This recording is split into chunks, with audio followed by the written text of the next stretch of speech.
my friend had been telling me that he joined this non-denominational church. And for anybody that knows me, I'm a traditional Baptist.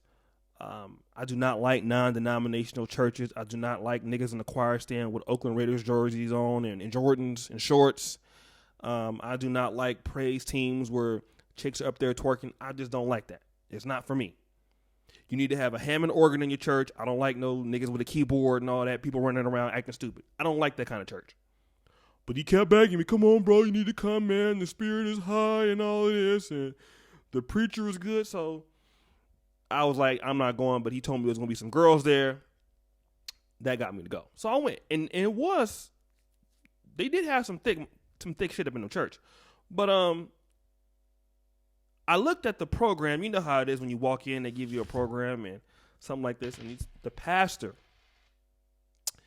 pastor in his church had two pastors.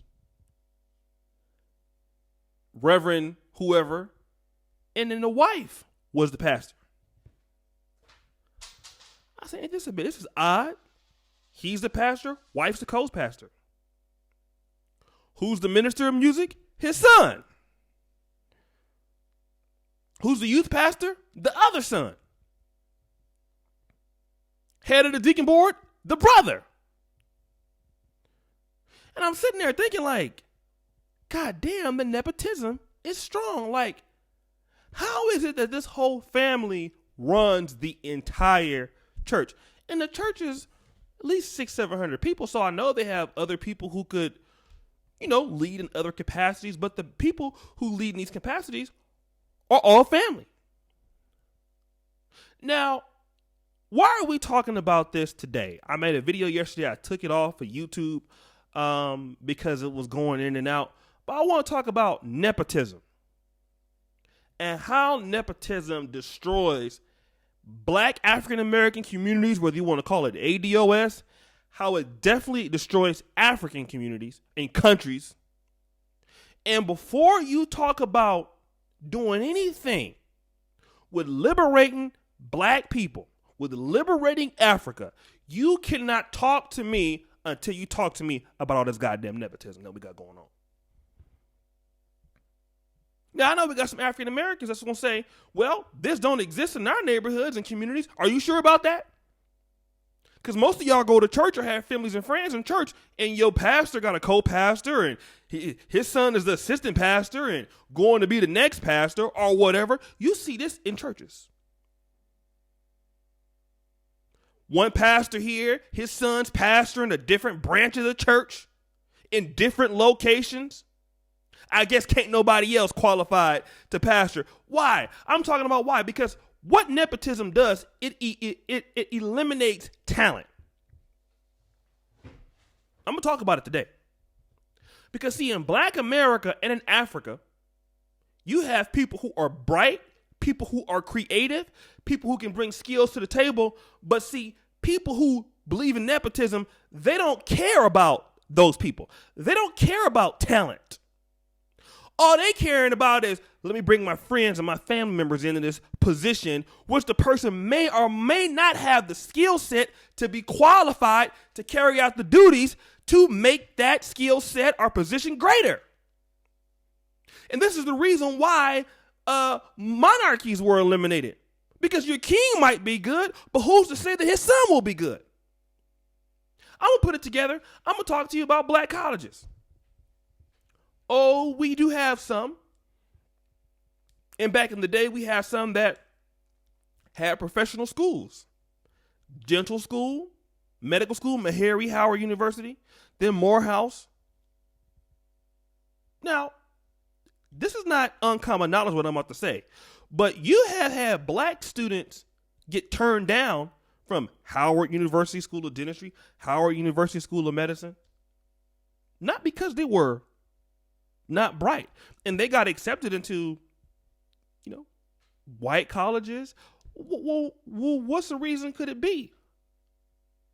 Well, it could be that some of those slots that are there are reserved for people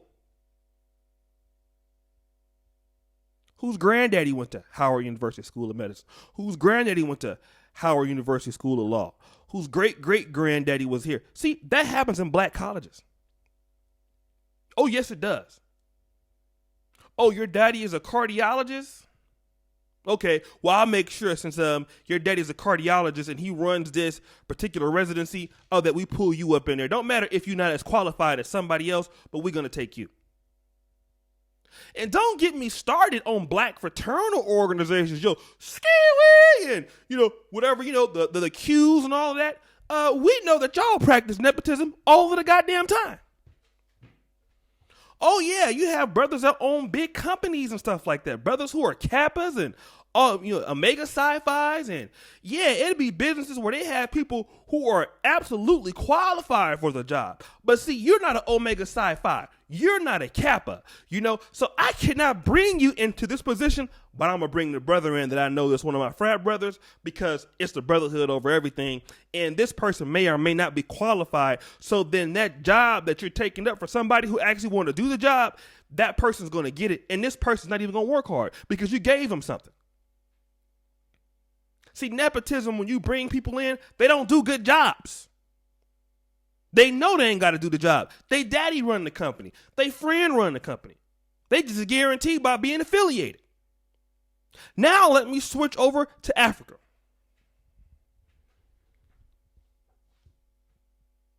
I could stay there all day, but I'm not gonna beat up on Africa. I've been doing a pretty good job of that this week with some of my commentary, so I'll let Africa slide a little bit today.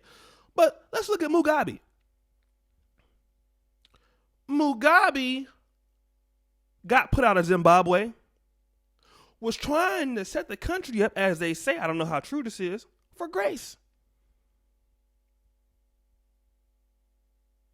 We know that in many cases in Africa where you have people graduating with a 4.0, and see, in the West, we are more concerned with your resume.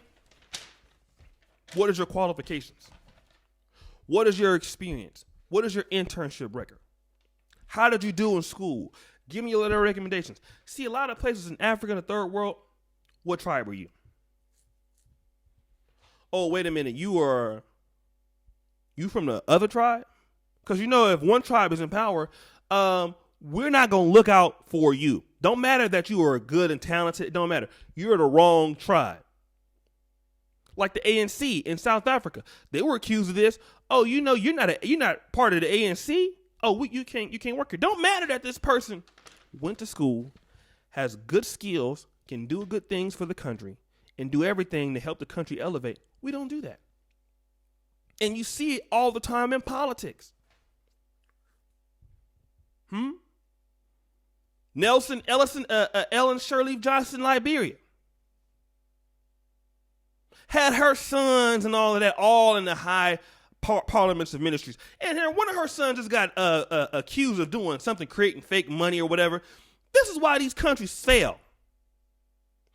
Too much nepotism. This is the reason why African Americans got kicked out of Liberia in the first place. And the people rebelled at the True Whig Party and all of this stuff.